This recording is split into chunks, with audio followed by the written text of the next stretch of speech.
नमस्कार दोस्तों, स्वागत है आपका हमारे यूट्यूब चैनल पर।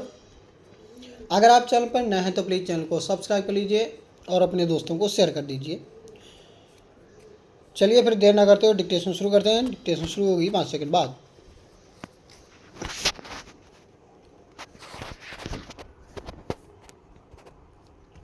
स्टार्ट।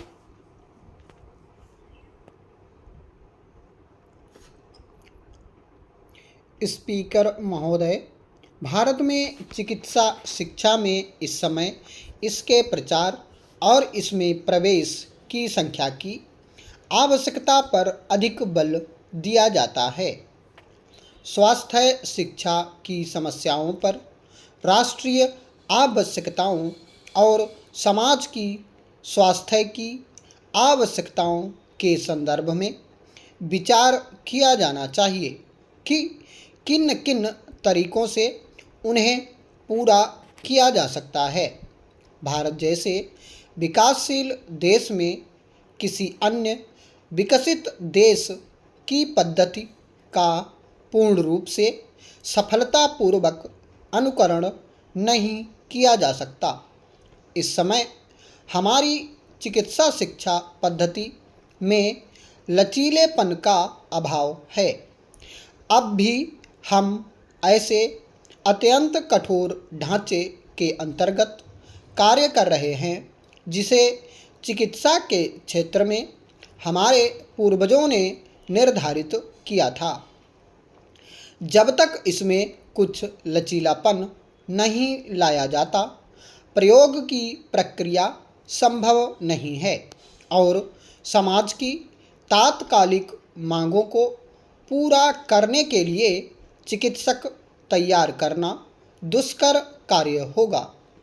संकाय के सदस्यों तथा छात्रों के लिए यह महत्वपूर्ण है कि वे अनुभव करें कि चिकित्सा विज्ञान अनिवार्यतः एक सामाजिक विज्ञान है और शिक्षा का उद्देश्य वर्तमान सामाजिक व्यवस्था तथा भविष्य के सामाजिक ढांचे की आवश्यकताओं को भी ध्यान में रखना होगा। अधिकतर मेडिकल कॉलेजों में छात्रों के लिए शिक्षकों द्वारा आदर्श उपस्थिति करने की कमी है और छात्र सामाजिक चेतना को कम महत्व देते हैं। इस प्रकार व्यक्तिगत इच्छाओं और सामाजिक लक्ष्यों के बीच एक संघर्ष पैदा होता है। यह संघर्ष चिकित्सक तैयार करने की वर्तमान आकांक्षा की सबसे प्रमुख बात व्यक्तिगत विचारों और सामुदायिक आकांक्षाओं के कारण है। इसके कारण अच्छे और समर्पित चिकित्सकों का अभाव होता है। इसके लिए हमारा चिकित्सा शिक्षा वर्ग भी जिम्मेदार है। इस समय 17 वर्ष के किशोर छात्र छात्राएं स्कूल से सीधे निकलकर मेडिकल कॉलेज के गलियारे में पहुंच जाते हैं और उनकी अभिरुचि की जांच किए बगैर ही उनका चयन कर लिया जाता है। चयन के वर्तमान तरीके दोषपूर्ण हैं क्योंकि इसमें छात्र की स्कूली पढ़ाई लिखाई की योग्यता पर ज़्यादा बल दिया जाता है और उसके व्यक्तित्व की पूर्ण रूप से उपेक्षा कर दी जाती है, जो कि चिकित्सक की आजीविका अपनाने के मामले में प्रमुख कारक है। युवा छात्र पर्याप्त परिपक्व भी नहीं होता और उसे उन अतिरिक्त विषयों का अध्ययन करने के लिए अधिक समय भी नहीं मिल पाता जिनकी चिकित्सा शिक्षा के लिए आवश्यकता है और जो चिकित्सक तथा रोगी के बीच उपेक्षित संबंध स्थापित करने के लिए आवश्यक है। स्पीकर महोदय, चिकित्सा कॉलेजों का वर्तमान पाठ्यक्रम ब्रिटिश प्रणाली की देन है और इसमें व्यावहारिक शिक्षा पूरी तरह से नहीं मिल पाती। पाठ्यक्रमों का विस्तार किया जाता है और कई बार उसमें विषयों को ठूंस ठूंस कर भर दिया जाता है, क्योंकि चिकित्सा विज्ञान का हमारा ज्ञान दिनों दिन बढ़ता ही जा रहा है।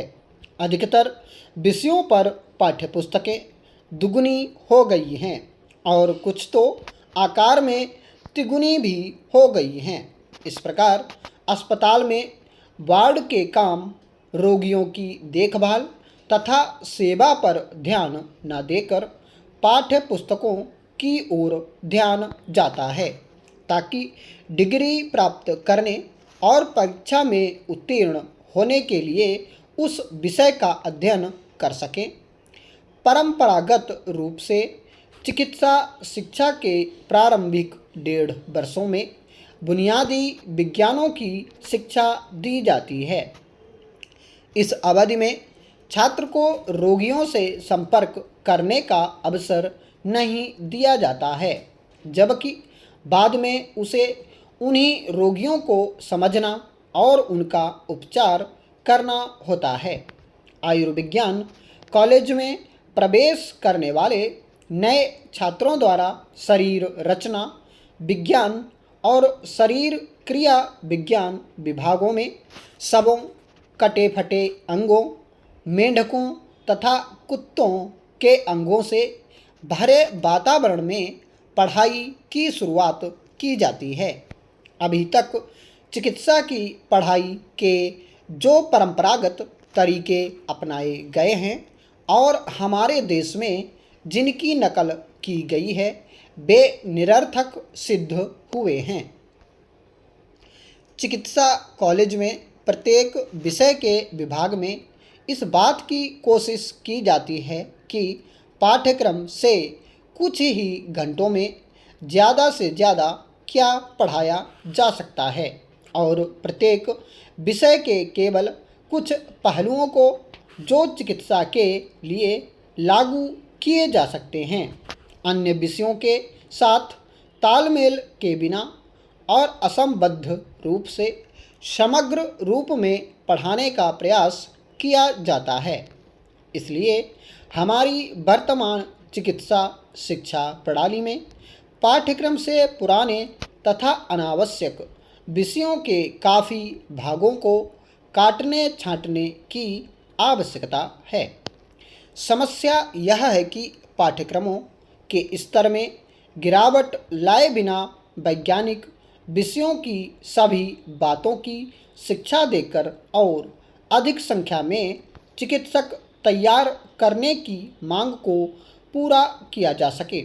इस उद्देश्य को प्राप्त करने के लिए पाठ्यक्रमों की न केवल गुणवत्ता और विषय की आलोचनात्मक रूप से जांच करने की आवश्यकता है, बल्कि सैद्धांतिक, चिकित्सीय और प्रयोगशाला के शिक्षण के तरीकों में परिवर्तन की आवश्यकता है।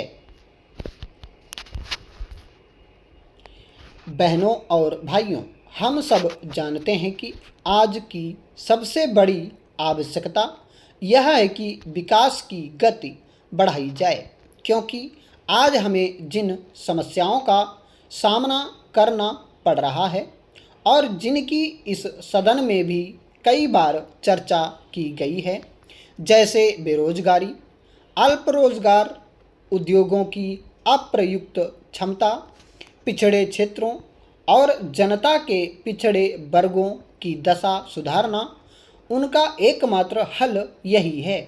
हमें विकास कार्यों पर परिव्यय बढ़ाना ही पड़ेगा और साथ ही यह भी ध्यान रखना पड़ेगा कि कीमतें उचित स्तर पर बनी रहें।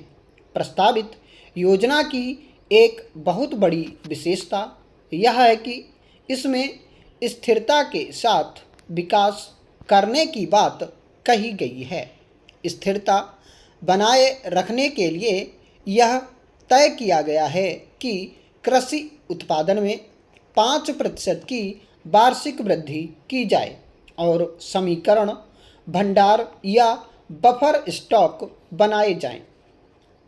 योजना में सभी जगह आत्मनिर्भरता पर बल दिया गया है।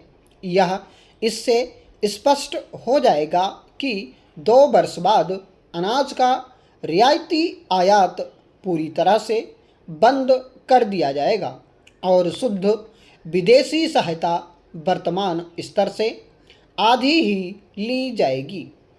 पूर्व योजना में विदेशी सहायता कुल विनियोग का 25% थी, जबकि प्रस्तावित योजना में प्रस्तावित विनियोग का यह केवल 8% होगी। स्टॉप।